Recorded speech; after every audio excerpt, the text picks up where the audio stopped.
these gentle walls, 'cause all I see is a tower of dreams, real love bursting out of every scene.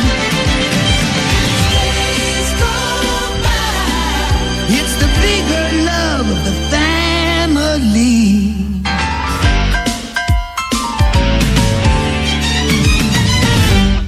Hi, I'm James Gropera, and it is our government's legal obligation to protect our right to water and protect local ecosystems. And it is our duty as citizens to ensure they are fulfilling that obligation. Have you ever been to Lake Michigan? It's a beautiful place. Clear water on a beautiful sunny day. Have you ever been after it rains? The water turns a muckish brown color. Do you know why that is? It's because the Chicago sewer system wasn't built to handle rain. After just 5 to 6 centimeters of rainfall, the Chicago EPA releases raw sewage into the lake. Raw sewage contains things like salmonella and E. coli. That's disgusting. And in extreme cases, they can cause death.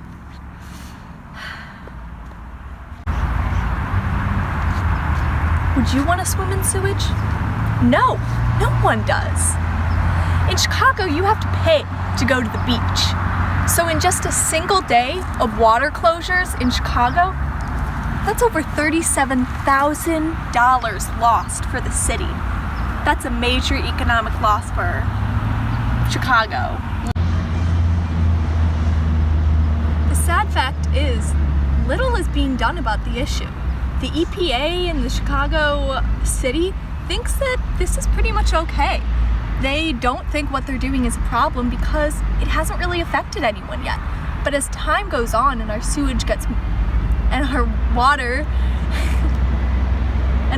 gets more and more polluted with sewage, we won't even be able to drink it one day. Chicago is my home. I don't want anything to happen to it. And I don't want to contaminate our drinking water. It's a source of life. Everyone deserves clean water. Hi, I'm Milad. I'm going to be talking about groundwater pollution in San Jose and the Santa Clara Valley. Groundwater is used for many things, such as household uses and other everyday uses, and it's also used for agriculture, so it's very important to our society and the Santa Clara County. In the past, many companies in this area would build computer chips, which included dumping harmful chemicals in the process. Because of this illegal dumping, there's now many polluted water in this area, and fracking in this area has also caused the contaminated water and groundwater to go into the vapor of the area, which causes many problems. I believe that the companies in this area are responsible for the cleanup of the contamination, as they were the ones who caused it at the start. In the Santa Clara Valley, there are most Superfund sites in the entire United States in this county. Superfund sites are sites where companies have caused a lot of pollution, and the water in this area is often too contaminated to even work on, or in some cases very expensive and hard to clean. California needs to find out which areas are contaminated and which areas aren't, as in the past, many companies dumped without even reporting where they were dumping this waste, and there are many unmarked sites of pollution. Because of this, California also needs to test the water a lot more before they give it to people for drinking and other uses. I believe that the government should be a lot more strict on how companies operate and what they do with their waste, as because they weren't as strict in the past, there are now many problems with the groundwater in California and in the Santa Clara Valley. And because of this, I believe that the companies in the Santa Clara Valley and the government should work together to help provide clean water and clean the groundwater that has been contaminated from before. Now let's take a trip up to the Puget Sound, where poor infrastructure is leading to sewage leaks.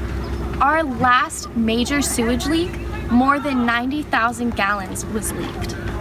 And it occurred in January 2014, where 145,000 gallons of sewage were leaked into Eagle River. According to the Washington State Department of Ecology, sewage can come from a number of sources, including faulty septic tanks and sewage overflows. This creates harmful bacterial plumes that crowd out other species, like important types of plankton that feed our whales that come into the Puget Sound. Bacterial plumes can close down shellfish harvesting and close beaches. Much of the saltwater region along Kitsap County and King County is closed. King County has the highest population, and it's also been in recent hot water for its sewage leaking, receiving a $115,000 fine for leaching sewage into the Puget Sound. Sewage is so clearly unsafe to eat, unsafe to swim in, and it's damaging our ecosystems. And it's illegal. In Washington State, the Department of Ecology has actually made dumping sewage illegal, but we still do it. This trend needs to stop. Hello, I'm Alicia, and I'm going to inform you about an issue that's been plaguing San Jose for years: illegal dumping. For as long as I've lived there, countless mattresses, piles of wood, trash, and even tires have been left on sidewalks to either rot in the rain, be swept out into storm drains, or become a breeding ground for mosquitoes. The city has made many efforts to stop this issue, either by increasing fines for those caught illegally dumping, or making it easier to dump at specific sites, even employing the countless homeless communities in the city in exchange for housing. It's unacceptable for the residents of this city to continue to pollute their water supply by illegal dumping. Hey, I researched my hometown of San Jose, and I found that we have some serious problems with water pollution. I found that the city is not doing nearly enough to protect the water from pollutants and protect local ecosystems. There are many reasons behind the massive amount of pollution in our water supply in San Jose. A local environmental watchdog group by the name of Baykeeper highlighted two reasons. One, we have an incredibly archaic water pollution treatment plant, to say the least. Some of the pipes in the ground have been in there for over 100 years. 100 years! The city of San Jose has to do whatever it takes to divert the amount of resources needed to update the water pollution plant, treatment plant, because we deserve some water resources that are from this century. The second reason for the massive amount of water pollution would be the massive homeless encampments along the creeks. One study from the Marine Pollution Bulletin found that the mean microplastic contamination in the Bay Area is higher than most other U.S. waters.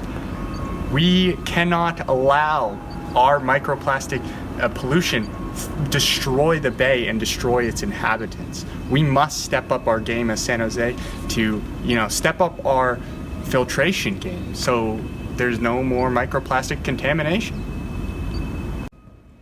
I call upon you, fellow San Joseans, please understand the impact your waste has.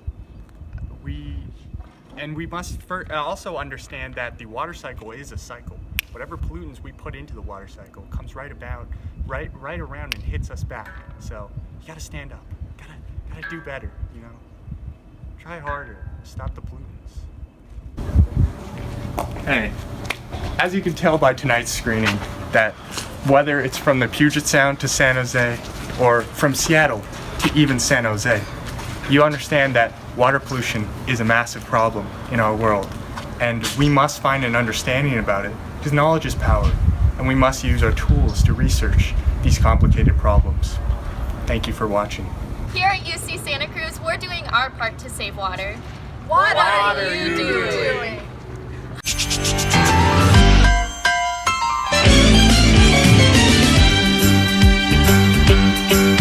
It's a rare condition this day and age to read any good news on the newspaper page. And love and tradition of the grand design, some people say, is even harder to find. Our part to save water. What are you doing? That's enough. Do we want to do it again? No.